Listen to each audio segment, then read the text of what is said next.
आइए जानते हैं बिहार के हर जिला हर क्षेत्र की फटाफट 50 बड़ी खबरों को केवल 10 मिनट में। साथ ही आज इस वीडियो में हम लोग जानेंगे कि सरकार ने गरीबों के लिए कौन कौन सी योजनाओं का शिलान्यास किया और साथ ही महिलाओं को 2 लाख रुपए कब से मिलेंगे और ई श्रम कार्ड धारकों को 3,000 रुपए कब से खाते में आएंगे और गरीबों के लिए सामान के साथ बिजली, पेट्रोल, डीजल, सोना, चांदी कब से सस्ता हो जाएगी और नियमों में क्या क्या बदलाव हुए हैं। सब कुछ आज इस वीडियो के माध्यम से जानेंगे। तो चैनल में पहली बार आए हैं तो वीडियो को लाइक करके चैनल को सब्सक्राइब जरूर कर दें और कमेंट में अपने जिला, अपने शहर का नाम जरूर बताएं। बिहार आपदा प्रबंधन विभाग सभी 38 जिलों में आपातकालीन प्रतिक्रिया और प्रशिक्षण केंद्र बना रहा है। अब तक 17 भवनों का निर्माण पूरा हो चुका है, शेष 20 जल्द बनेंगे। इन केंद्रों में SDRF टीमें तैनात हैं जो आपदा राहत और प्रशिक्षण देंगी। विभाग 100 बाढ़ आश्रय स्थल भी बना रहा है, जिनमें से 96 पूरे हो चुके हैं। 2030 तक डूबने से होने वाली मौतों को 50% कम करने के लिए सुरक्षित तैराकी प्रशिक्षण भी दिया जा रहा है। सहारा इंडिया में जितने व्यक्ति का पैसा फंसा हुआ है उन सभी को रिफंड मिलना शुरू हो गया है। किसी को 10,000 रुपए, किसी को 20,000 रुपए, किसी को 50,000 रुपए तक का रिफंड मिल रहा है। मुख्यमंत्री नीतीश कुमार ने सभी को रिफंड देना शुरू कर दिया है। जितने व्यक्ति का सहारा इंडिया में पैसा फंसा हुआ है, सब व्यक्ति का सब पैसा मिलेगा। किसी व्यक्ति का एक भी पैसा सहारा इंडिया में नहीं फंसेगा। ब्याडा ने बिहार में 25 नए कारखानों के लिए 12.5 एकड़ भूमि और प्लग एंड प्ले शेड आवंटित किए हैं। इससे राज्य में 1194 नए रोजगार सृजित होंगे और 168.52 करोड़ रुपए का निवेश आएगा। सरकार का लक्ष्य बिहार को औद्योगिक रूप से मजबूत बनाना और स्थानीय युवाओं को रोजगार उपलब्ध कराना है, जिससे पलायन रुकेगा। यह आवंटन विभिन्न औद्योगिक क्षेत्रों में किया जाएगा। मुजफ्फरपुर में मुख्यमंत्री समग्र शहरी विकास योजना के तहत 11 नई शहरी योजनाओं को प्रशासनिक स्वीकृति मिली है। इन पर 2.03 करोड़ रुपए खर्च होंगे। इसका उद्देश्य विभिन्न वार्डों में सड़क और नाले बनाकर आधारभूत संरचना को मजबूत करना है। इससे बेहतर आवागमन, जल निकासी और स्वच्छ वातावरण मिलेगा। साथ ही जलजमाव की समस्या से राहत मिलेगी। प्रत्येक योजना 6 माह में पूरी होगी। पटना नगर निगम ने प्लास्टिक कचरे से पेवर ब्लॉक बनाने की पहल की है। रामचक बैरिया में संयंत्र स्थापित हो रहा है, जहां प्रतिदिन 2000 ब्लॉक बनेंगे। यह पहल शहर के 13 लाख टन जमा प्लास्टिक कचरे की समस्या का समाधान करेगी, प्रदूषण घटाएगी और पर्यावरण अनुकूल निर्माण सामग्री प्रदान करेगी। ये ब्लॉक हल्के, मजबूत और किफायती होंगे, जो शहरी विकास के लिए टिकाऊ समाधान प्रस्तुत करते हैं। जहानाबाद की नीट छात्रा की संदिग्ध मौत मामले में जांच अब वैज्ञानिक आधार पर केंद्रित है। कपड़ों पर वीर्य की पुष्टि के बाद पुलिस DNA परीक्षण और जीनोम सीक्वेंसिंग करा रही है। छात्रा के संपर्क में आए 25 लोगों के नमूने जांच के लिए भेजे गए हैं। दोषी की पहचान होने तक यह प्रक्रिया जारी रहेगी, जिसमें DNA मिलान महत्वपूर्ण सबूत होगा। पटना में नीट की तैयारी कर रही छात्रा की मौत और यौन हिंसा मामले में SIT ने जांच तेज कर दी है। अब तक 25 लोगों के ब्लड सैंपल DNA मिलान के लिए भेजे जा चुके हैं, जिनमें संदिग्ध और करीबी शामिल हैं। हाल ही में हॉस्टल संचालक के बेटे सहित 10 और लोगों के सैंपल लिए गए हैं। पोस्टमार्टम रिपोर्ट में यौन हिंसा से इनकार नहीं किया गया है और फॉरेंसिक रिपोर्ट में अंतःवस्त्र में मानव स्पर्म मिला है। अंतिम DNA रिपोर्ट में समय लग सकता है। मुख्यमंत्री नीतीश कुमार अपनी समृद्ध यात्रा के तहत गुरुवार को समस्तीपुर पहुंचेंगे। वे सराय रंजन इंजीनियरिंग कॉलेज का उद्घाटन और निरीक्षण करेंगे। मुख्यमंत्री विभिन्न योजनाओं का शिलान्यास, उद्घाटन व कार्यारंभ करेंगे। फिर विभागों के स्टॉल का निरीक्षण करेंगे। जितवारपुर में जनसभा को संबोधित करने से पहले अधिकारियों के साथ 7 निश्चय योजनाओं की समीक्षा करेंगे। सुरक्षा के कड़े इंतजाम किए गए हैं और यातायात में बदलाव होगा। भागलपुर में प्रधानमंत्री आवास योजना के तहत अब फर्जीवाड़ा रोकने के लिए सख्त सत्यापन प्रक्रिया अपनाई जा रही है। केवल वास्तविक जरूरतमंदों को ही आवास का लाभ मिलेगा। जिसके लिए उनके वर्तमान निवास और भूमि का निरीक्षण किया जा रहा है। 2 लाख से अधिक आवेदनों का सत्यापन हो चुका है, जबकि हजारों का सत्यापन अभी बाकी है। ग्राम सभाओं के माध्यम से सही लाभार्थियों की पहचान कर नई सूची तैयार की जाएगी। पटना सिटी के नालंदा मेडिकल कॉलेज अस्पताल NMCH में 2 डिजिटल एक्सरे मशीनें खराब होने से मरीजों को भारी परेशानी हो रही है। स्पाइन एक्सरे पूरी तरह बंद है, जिससे गरीब मरीज निजी जांच घरों में महंगे इलाज के लिए मजबूर हैं। अस्पताल के दलाल इस स्थिति का फायदा उठाकर मरीजों को निजी लैब भेज रहे हैं।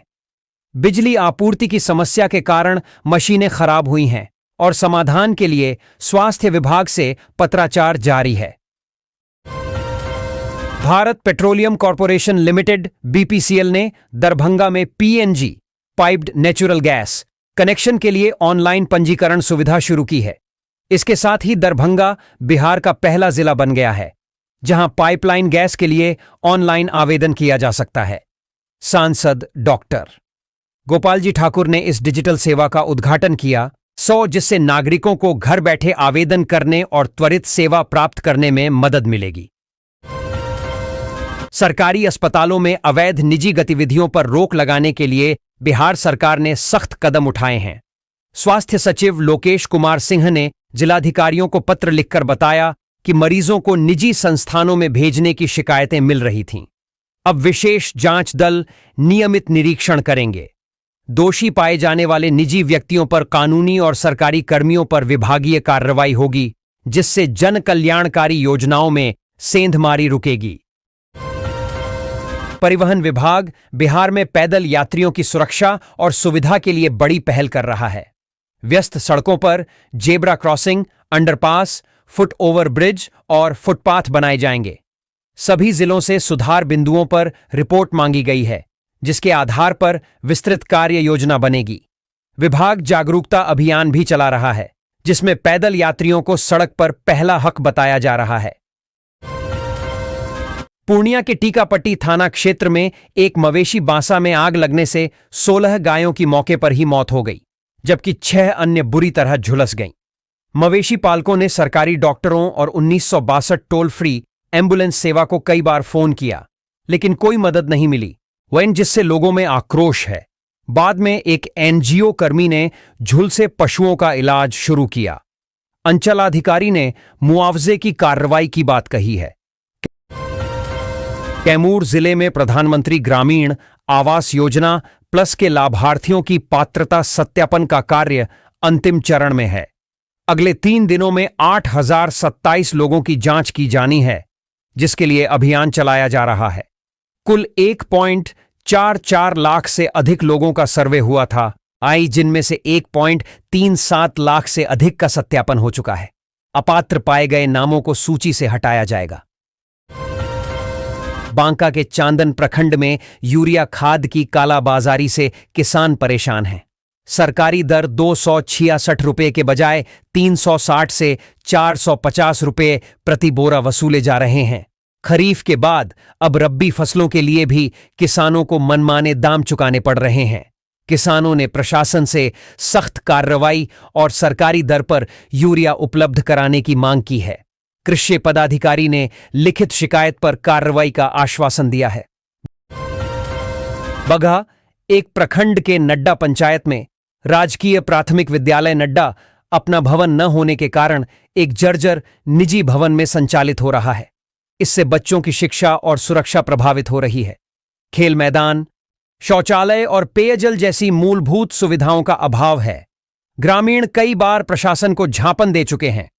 प्रखंड शिक्षा पदाधिकारी ने बताया कि बगहा 1 में 16 विद्यालय भवनहीन हैं और 6 माह में निर्माण शुरू होने की उम्मीद है। पटना सिविल कोर्ट में एक बड़ी आपराधिक साजिश को पुलिस ने नाकाम कर दिया। गेट नंबर 1 पर जांच के दौरान एक किशोर को लोडेड पिस्टल के साथ गिरफ्तार किया गया। माना जा रहा है कि वह जेल से जमानत पर बाहर आने के बाद किसी की हत्या करने आया था। उसका एक साथी फरार हो गया। पुलिस सीसीटीवी फुटेज खंगाल रही है और फरार आरोपी की तलाश में छापेमारी कर रही है।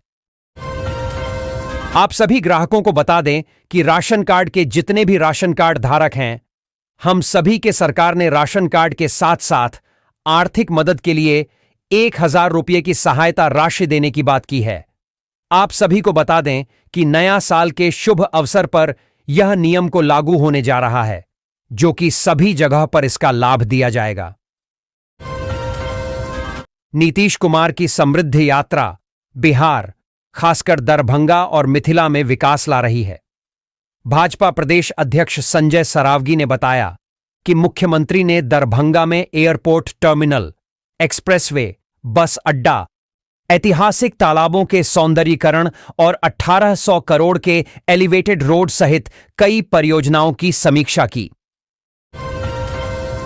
मुजफ्फरपुर में भूमि अधिग्रहण में देरी के कारण अटकी सड़क और पुल परियोजनाओं को गति देने के लिए पथ निर्माण विभाग के सचिव ने महत्वपूर्ण निर्देश दिए हैं।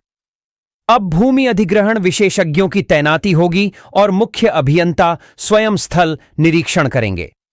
100 करोड़ से अधिक की परियोजनाओं की निगरानी ड्रोन से की जाएगी, जिससे पारदर्शिता और गुणवत्ता सुनिश्चित होगी।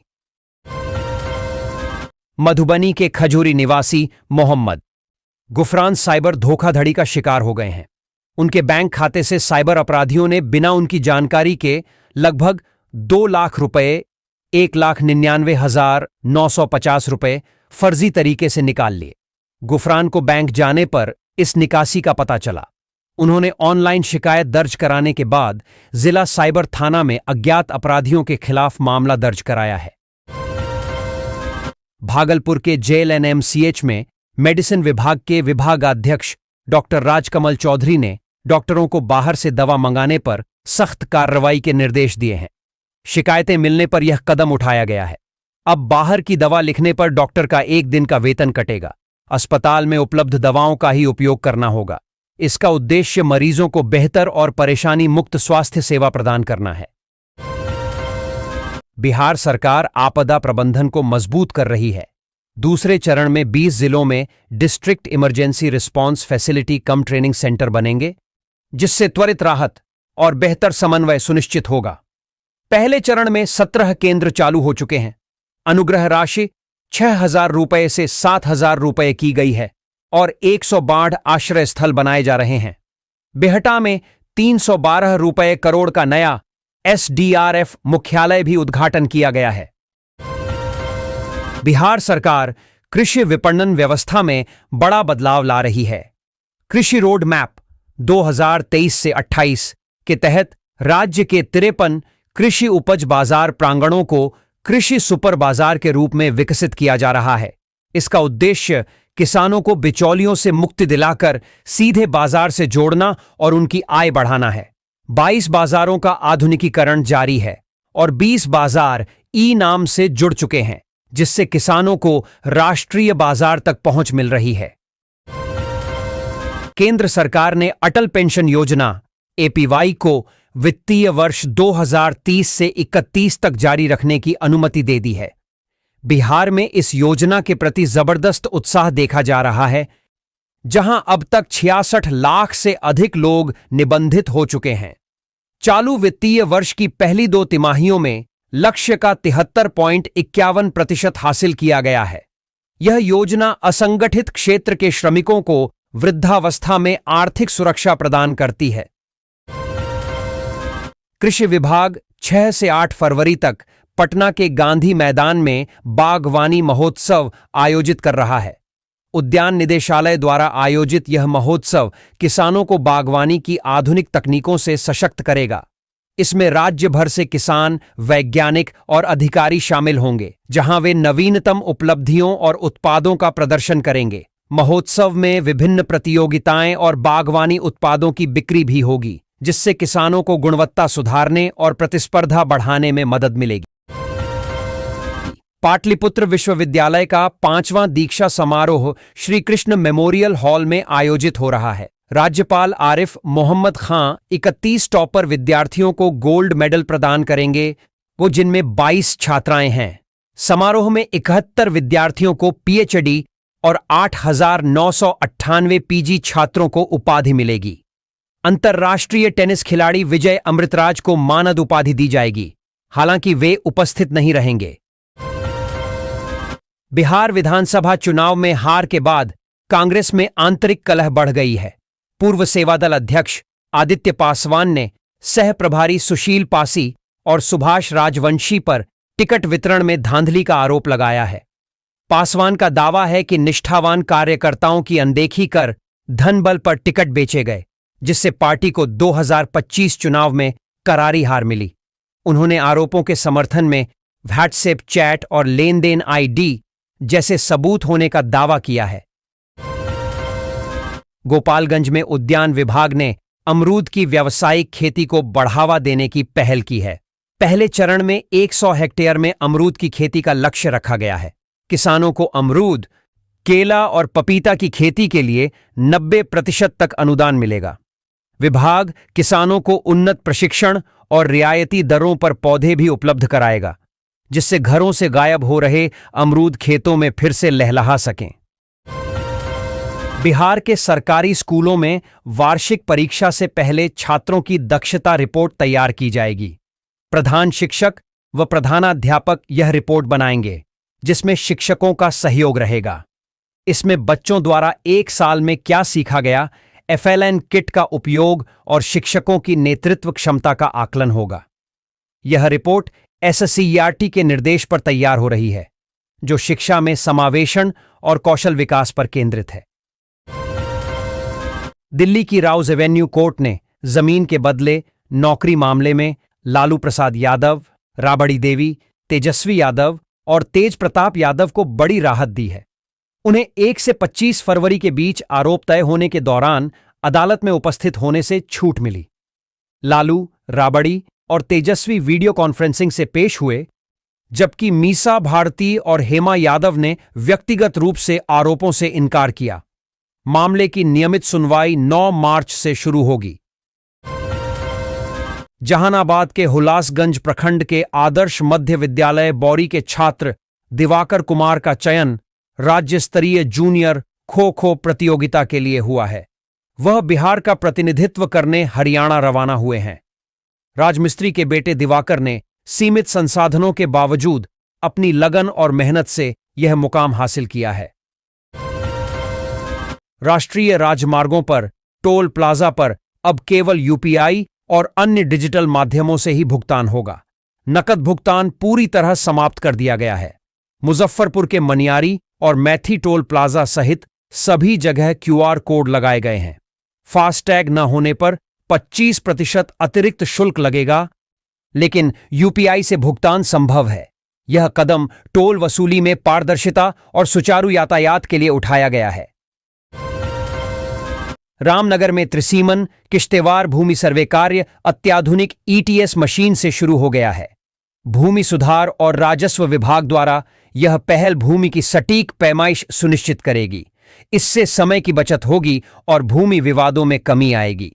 सिकटा, बैकुंठवा और डैनमरवा सीमा से शुरू हुए इस सर्वे में कई अधिकारी और किसान मौजूद रहे, जो आधुनिक तकनीक से होने वाली पैमाइश से लाभान्वित होंगे। जहानाबाद के गुलाबगंज बाजार में अतिक्रमण हटाने के दौरान असामाजिक तत्वों ने जमकर हंगामा किया। बुधवार को हुई इस घटना में पत्थराव हुआ, जिससे 2 पुलिस वाहन क्षतिग्रस्त हो गए और एक महिला समेत 2 पुलिसकर्मी घायल हो गए। हाईकोर्ट के आदेश पर प्रशासन अतिक्रमण हटाने पहुंचा था। उपद्रवियों ने सड़क जाम कर आगजनी भी की।